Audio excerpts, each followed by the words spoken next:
बोला गंगेमध्ये पाणी आहे, दगड टाकला आणि गंगेत आता पाणी आहे तर दगड कसा असेल तो वाढला म्हणणारे हात वर करा बरं.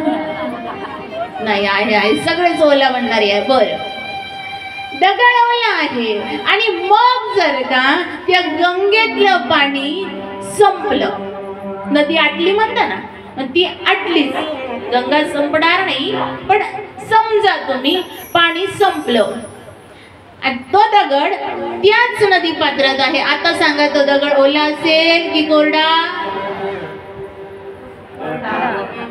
कोरडा असेल का? कारण पाणी संपलं. आमचे गुरुवर्य म्हणायचे असा काही वक्ता असतो म्हणत, ही गंगा म्हणजे कोणती? ही ज्ञान गंगा आहे, जी देवादिदेव महादेवांच्या जटेतनं प्रज्वलित झालेली जी गंगा आहे ती कित्येकांचं मात्र पाप नाहीचं करण्याचं कार्य करते आहे स्नानाने. आणि ही गंगा देवादिदेव महादेवांची ज्ञान गंगा, ही ज्ञान गंगा या गोंडसा नगरीमध्ये अवतरित झालेली आहे. आणि या ज्ञान गंगेमधला जो दगड सांगितला ते श्रोते सगळे मात्र, आणि मग या दगडाप्रमाणे 7 दिवस, आपल्याकडे 5 दिवस आहे, 3, 5, 7, 9, 11 पुढे अशा प्रकारे अनुष्ठान केलं जातं. तर आपलं 5 दिवस आहे. 5 दिवस कथा श्रवण केली, 6व्या दिवशी काला झाला रे झाला की मग मात्र कथा झाल्यानंतर दगड जसा गंगा संपून गेली की मग कसा झाला? कोरडा. तसे काही श्रोते असतात असं आमचे गुरुवर्य सांगायचे. का 6 दिवस काला होतपर्यंत मात्र आहा रोज कथेला यायचं, रोज श्रवण करायचं, रोज देवादिदेव महादेवांची गजानन महाराजांची पूजा आराधना भक्ती करायची, धूप दीप नैवेद्य प्रसाद सर्व अर्पण करायचं. आणि 6 दिवस झाले, प्रकट दिन झाला, महाशिवरात्री झाली की मग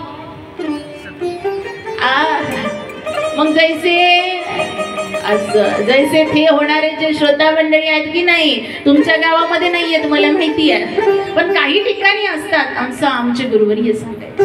हा पहिला प्रकार दगड. दुसऱ्या कापूस, कापसाची बाहुली, ती बाहुली जर का टाकली गंगेत,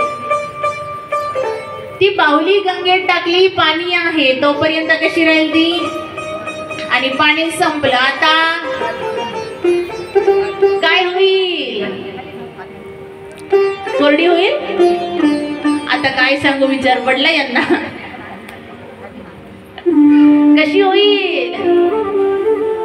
घरी गेल्यानंतर प्रॅक्टिकल करून पहा, वाटीत टाका काढून पहा. जेवढ्या लवकर पाण्यामधला दगड पाणी संपल्याबरोबर कोरडा झाला तेवढ्याच वेळात हा कापूस कोरडा होतो का? नाही, पाणी धरून राहतो आणि कालांतराने मात्र हळूहळू हळूहळू हळूहळू ते पाणी सोडतो ना. आणि मग एक दिवस अशी येते की तो कापूस पूर्णपणे कोरडा होतो. अवघ त्याप्रमाणे काही श्रोते असतात असं म्हणायचे. का 7 दिवस कथा केली, त्यानंतर प्रकट दिन उत्सव झाला, आता पुन्हा हे 6 दिवस महाशिवरात्री होईल. आणि जशी महाशिवरात्री झाली रे झाली, मग 2 महिने 4 महिने मस्त, आणि पुन्हा 4 महिने गेले की कथेतलं ज्ञानाचा हळूहळू हळूहळू हळूहळू हळूहळू विसर पडतो. आणि विसर पडला रे पडला की मग 4 महिन्यांनी जैसे 4 महिन्यांनी जैसे ठेवालेत. कोणता? दुसरा प्रकार. आणि तिसरा प्रकार सांगितलेला आहे तो म्हणजे मिठाचा लाडू. मिठाचा लाडू, मीठ, तो मिठाचा लाडू केला आणि तो मिठाचा लाडू जर का नदीत टाकला, नदीत टाकला आणि त्या नदीतलं पाणी संपलं. आता लाडू ओला असेल की कोरडा? कोरडावाला किती आहे, ओलावाला किती आहे? नाही. मग काय झालं असेल? असं लक्षपूर्वक कथा श्रवण केली पाहिजे. हे सगळं मला माहिती नाही का, पण काय लक्ष केंद्रित आहे की नाही इकडे ओढवण्यासाठी आहे सगळं. तर तो लाडू मात्र शोधूनही सापडणार नाही. तो लाडू काय होईल तर त्या पाण्यात विलीन होऊन जाईल, पाणी स्वरूप होऊन जाईल. बरोबर आहे. किती शोधला तरी सापडणार नाही. अवघं त्याप्रमाणे तिसऱ्या प्रकारचा हा श्रोता आहे. आणि हा श्रोता काय करतो, 7 दिवस 5 दिवस जे काही कथा चालते आहे काल्यापर्यंत 6 दिवस श्रवण करतो, 8 दिवस श्रवण करतो. आणि कथा श्रवण केल्यानंतर, श्रवण केली कशाने, हाताने, कानाने कथा श्रवण करतो. आणि श्रवण केल्यानंतर मात्र तो हृदयात धारण करतो, त्याचं मनन करतो, चिंतन करतो आणि निधिध्यासन करून आपल्या आचरणात त्या कथेच मात्र आचरणात आणण्यास प्रारंभ केला. पण आपल्याला मात्र सुलभ झालेला आहे, म्हणजे प्राप्त झालेला आहे. आणि प्राप्त झाल्यानंतर आपण या शिव महापुराण कथा श्रवणाला येऊन बसलेले आहोत, म्हणजे अहोभाग्यशाली आहोत. कारण ही शिव महापुराण कथा कोणी सांगितलेत, कुठे सांगितली, कशा करिता, महर्षी वेदव्यासांनी प्रणीत जी शिव महापुराण कथा आहे, या कथेमध्ये 24,000 श्लोक आहेत. आणि या 24,000 श्लोक 11 खंडे, 7 संहिता आहे. आणि या 7 संहितेचं आपल्याला संपूर्ण श्रवण करायचे. त्यात पहिली रुद्र, शतकोटी, कोटी, उमा, कैलास आणि वायव्य, अशा किती झाल्या, 7. आणि या 7 कप मारते उंदरावरती, उंदराला घेऊन जाते. पाहे पाहुणेर नेतसे, बोका तैसा काळ लोका नेतसे. जस तो बोका कशाला म्हणते समजतं ना, आहे माहिती कोणाला म्हणत असेल, मांजर, आणि तिचे नवरदेव असं तिथपर्यंत आपण जाऊ नये, समजलं पाहिजे म्हणून. तर बोका मात्र त्या उंदराला घेऊन जातो, तसंच काळ टपलेला आहे. वाट पाहते, ज्याची वेळ आली त्याला उचलून घेऊन जाणार, हे ठरलेलं आहे. कारण घडी घडी काळ वाट याची पाहे, घडी घडी काळ वाट याची पाहे. घडी घडी वाट पाहत आहे, काय अजून किती याचा वेळ शिल्लक आहे ते पाहत आहे. आणि ते मात्र वेळ ज्याची आली त्याला घेऊन जाणार आहे. कारण हा मृत्यू लोक आहे आणि जे आले ते सगळे जाणार आहोत. याच्याही पुढे सांगायचं झालं तर आजा मेला, पंजा मेला, बाप मसना गेला, देखत देखत नातू पंतू तोही तैसा झाला. आजा मेला, पंजा मेला, बाप मसना गेला. आजा मेला, पंजा मेला, बाप मसना गेला. आजा मेला, पंजा गेला, बाप मसना गेला. आजा मेला, पंजा गेला, बाप मसना गेला. देखत देखत नातू पंतू तोही तैसा झाला. देखत देखत नातू पंतू तोही तैसा झाला. दिवसात इथं बसलेले सगळे मरणारे, तुमच्यासारखे ज्ञानी नव्हते ना ते. आज ते बसलेत पाहत माझ्याकडे, असे पाहू लागले, तिला कार्यक्रमाला आणलं की आमचं मरण आणायला सांगलं, असे मला नव्हते म्हणत हो, त्यांच्या मनात चालू होतं. मी सांगितलं ना, इथं बसली की प्रत्येकाच्या मनात काय चाललेलं आहे मला लक्षात येतं. आणि मग काय तर ते असे पाहून मनातल्या मनात म्हणत होते, मला लक्षात आलं, हे म्हणू लागले तसे अंतःकरणात. हिला कार्यक्रमाला आणलं की मरण आणायला. 7 दिवसात मरण येणार आहे असं सांगतात. सगळे चिंताग्रस्त झाले आणि माझ्याकडे पाहू लागलेत, कारण ज्ञान नव्हतं. आणि तेवढ्यात मात्र एक आजीबाई हसत होत्या, अशा जोरजोऱ्याने हसत होत्या. मी त्या आजीबाईला बोलवलं इकडे, म्हटलं आजीबाई, सगळं गाव माझ्याकडे असे टक टक टक टक पाहतात, तुम्ही का बरं हसून राहिल्यात? त्या आजीबाई म्हणाल्या मला, ताई तुम्ही सांगितलं ना म्हणे. म्हटलं काय आतापर्यंत मीच सांगत होती. म्हणजे तुम्ही सांगितलं ना की या गावातले 7 दिवसात सगळे मरणार आहे. म्हटलं हो. म्हटलं 8वा दिवसही लागणार नाही. तर म्हणे ताई म्हटलं तर म्हटलं या गावातले मरणार आहे. म्हटलं ना मी वाचली म्हणे, म्हटलं कशा? तर मी या गावातली नव्हे, मी वनीतली होय म्हणे. आता या गोंशातली नसेल, रास्यातली नसेल, मुकुडबनची नसेल, वनीची असेल ती काय सुटणारे गाव? मोजून घ्या, सोमवार पासून रविवार पर्यंत 7 दिवस आठवाय लागणार नाही.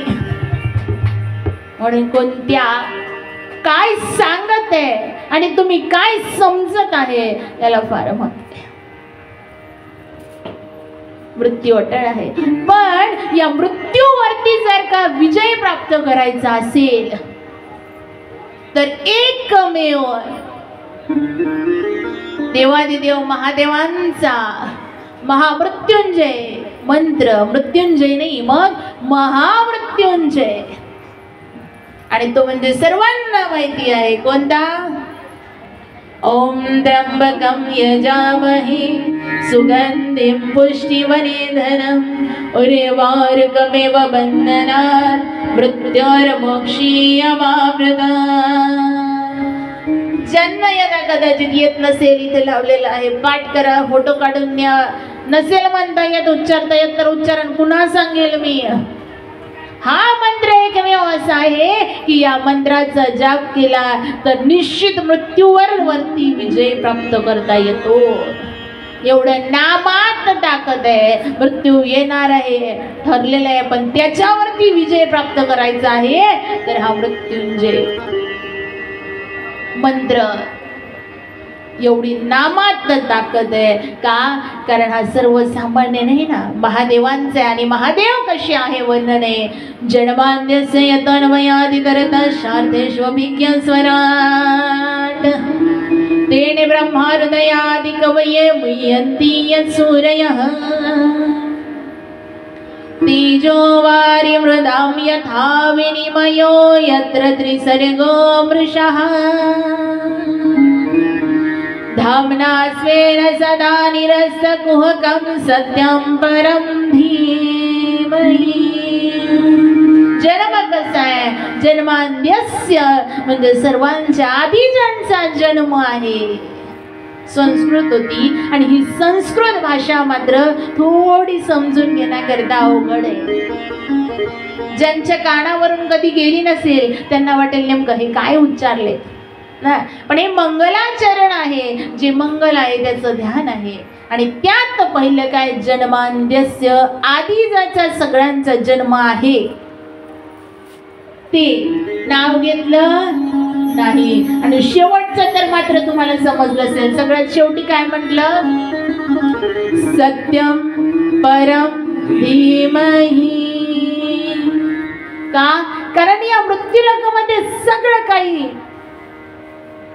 दिसते आहे ते तुम्हाला सत्य वाटत असेल तरी सत्य आहे याची शाश्वती नाही. पण एकमेव मात्र जो सत्य आहे, कारण कालही नाव होतं, आजही आहे आणि उद्याही राहणार आहे. आपण यायच्या आधी त्यांचं नाव होतं. आपला जन्म संपेल, आपण जाऊत तरी नाव राहणार आहे. आणि हे नाव मात्र राहणार आहे कारण हे नाव कसं आहे? सत्य आहे. आणि सत्यासारखा दुसरा धर्म नाही. म्हणून सत्याला वंदन केलेलं आहे. कारण सत्यम परम धीमहि, सत्यासारखा दुसरा धर्म नाही. आणि तेच इथेच म्हणून नाही, भागवतामध्ये देखील तेच वर्णन आहे आणि रामायणामध्ये देखील तेच आहे. रामायणात वर्णने धर्म दूजा सत्य समान अगम निगम पुराण बखाना. राम सिया राम जय जय राम श्री राम सिया राम जय राम. राम सिया राम जय राम.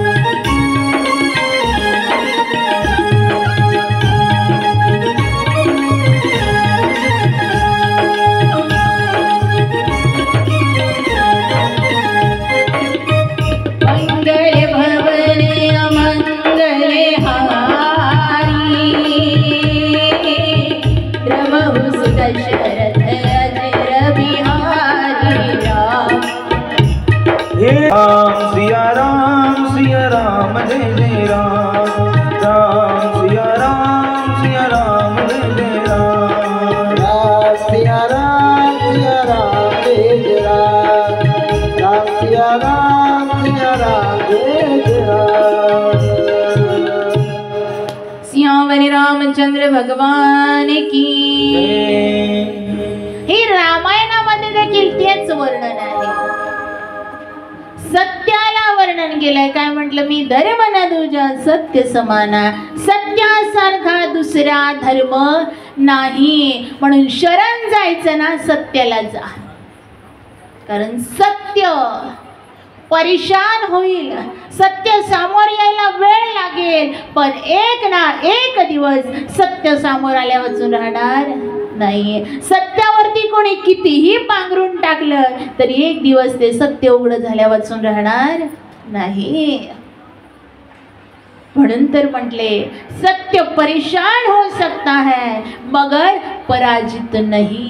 सत्याची कधीच हार होणार नाही. आणि हे सत्य स्वरूप मात्र भगवंत आहे. आणि भगवंत कोणते तर आपणही म्हणतो ना, सर्वांना ज्ञात आहे, सत्यम शिवम सुंदरम. ईश्वर सत्य आहे, सत्य आहे, सत्य ही शिव है. सत्य कोण आहे? शिव आहे. आणि पुढे शिव ही सुंदर आहे की नाही? शिव सुंदर आहे. हे मात्र काय आहे? सत्यम शिवम सुंदरम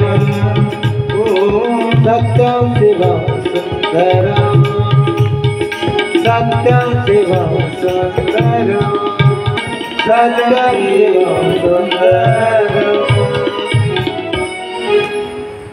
सत्य ही शिव है. शिव कोण आहे? सत्य. शिव ही सुंदर आहे. इथं होतो आपण. शिव कसा आहे? सुंदर आहे. आता काही म्हणालं, ताई सुंदर कसे कैलासात राहते, शेरवानी बंगाली पैजामा कुठं बॅकग्राऊंडवर धारण करते, स्मशानात राहते, चिता भस्म लेपन करतात, ते सुंदर आहे असं म्हणणारे काही असेल. काही असे आहेत जे या रुद्राचाच अवतार महारुद्र म्हणून प्रकटले, ते हनुमंतर आहे. हनुमंतराय कोणाचा? यांचाच अवतार आहे. कसा आहे सांगेल मी पुढे. आणि हे महारुद्र देखील यांचाच अवतार आहे. त्यांना लोक काय म्हणतात? हनुमंतरायांना काही बंदर म्हणतात. ज्यांना कळत नाही त्यांनाही सांगतात, कोण कहता है बंदर है. हनुमंतर आहे तो बहुत सुंदर आहे की नाही? ज्यांनी त्यांचं चरित्र उच्चारण केलं, वर्णन केलं, श्रवण केलं, त्यांना मात्र सुंदर वाटल्याशिवाय राहणार नाही. आणि ज्यांनी बाह्यांगांनी फक्त पाहिलं त्यांना मुळीच वाटणार नाही. आणि ते अंतरंगात जाऊन मात्र आपल्याला पाहायचे की बाबांचं खरं स्वरूप काय आहे. कारण संपूर्ण सृष्टी शिवमय सांगितलेली आहे, सर्वत्र भगवंत आहे. आणि या भगवंतासमोर मात्र आपल्याला काय करायचं आहे? आज आपण शिवाच्या मंदिरात आलो आहे, भोले बाबांच्या दर्शनासाठी येतोय.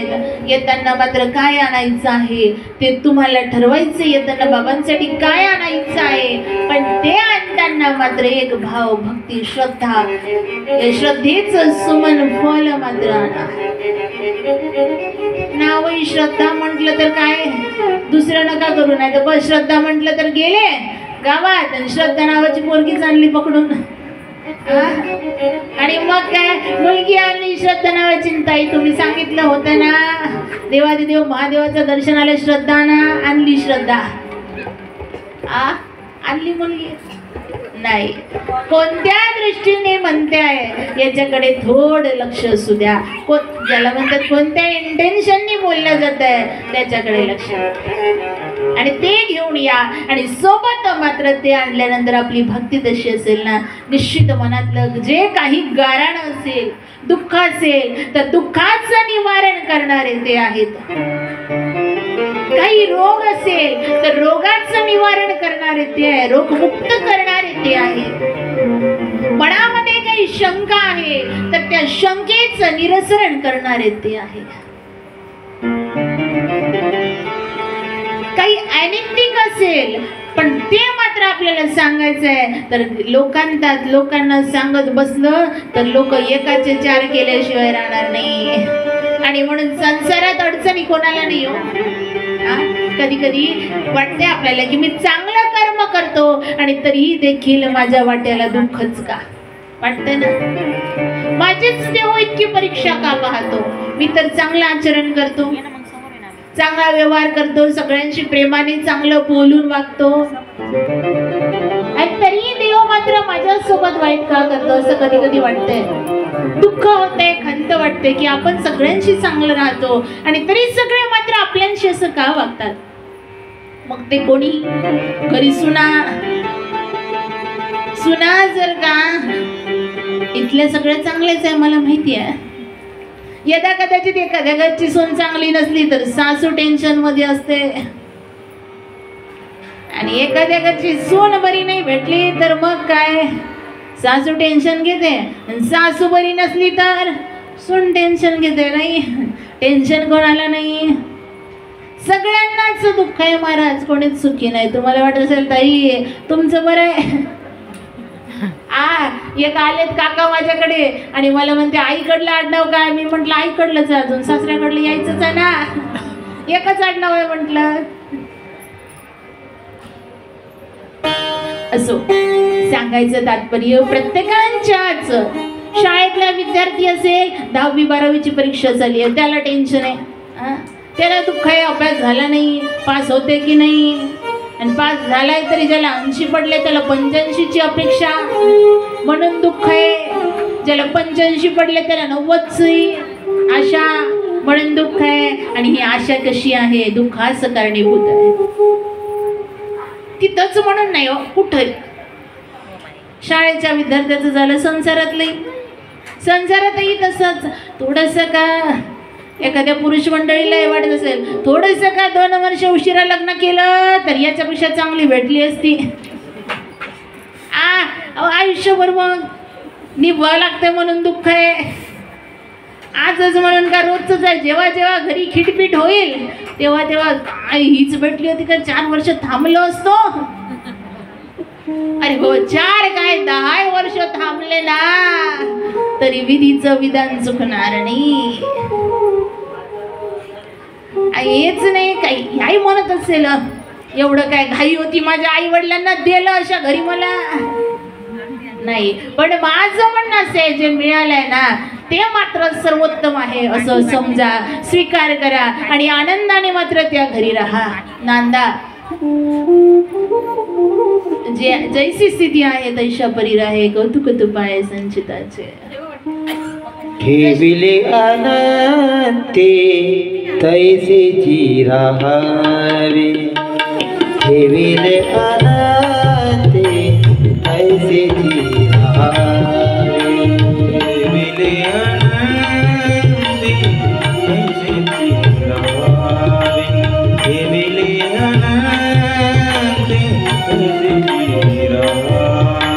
किती असू द्यावे समाधान, किती असू द्यावे समाधान, ठेविले अनंते तैसेची राहावे, ठेविले अनंते तैसेची राहावे, ठेविले अनंते तैसेची राहावे. किती असू द्यावे समाधान, किती असू द्यावे समाधान, ठेविले अनंते तैसेची राहावे, ठेविले अनंते तैसेची राहावे, ठेविले अनंते तैसेची राहावे. शित्य सुदावे समाधान असलं पाहिजे हो, सगळं बरोबर होते. मला हेच नाही मिळालं तेच नाही मिळालं असं करत राहिलं ना ते काय होते, पॉझिटिव्हिटी निगेटिव्हिटी ऐकलं असेल. सकारात्मक ऊर्जा नकारात्मक ऊर्जा असते, आणि एकदा नाही नाही नाही नाही म्हणून ठरवत गेलं की तुमचं काम मात्र नाहीच ठरेल. मग कितीही म्हणेल तर ते होणार नाही का? कारण निगेटिव्ह एनर्जी, निगेटिव्हिटी क्रिएट होत आहे. आणि तुम्ही म्हणा हे काय अशक्य आहे का? मी करू शकते, मी केल्या वाचून राहणार नाही. म्हणा निश्चित मात्र ते तुमच्याकडून कार्य झाल्याशिवाय राहणार नाही. फक्त विचार परिवर्तनाची आज गरज आहे. माझ्याच्याने होत नाही म्हटलं, लहान मुलगा आहे चालायला शिकतो आणि तेव्हा मात्र चालता चालता पडतो की नाही?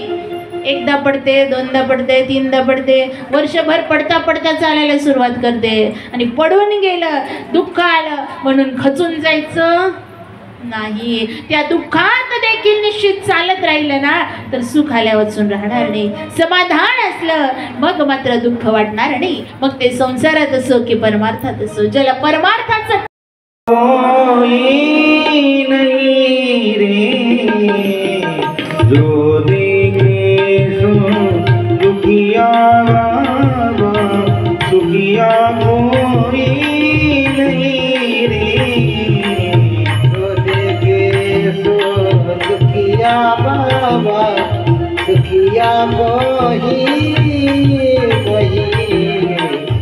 जो देखे सो दुखिया बाबा, दुखिया कोई नहीं. राजा दुखिया प्रजा दुखिया, दुखिया घर वैरागी रे. सो दुखिया बाबा, सुखिया कोई नहीं रे.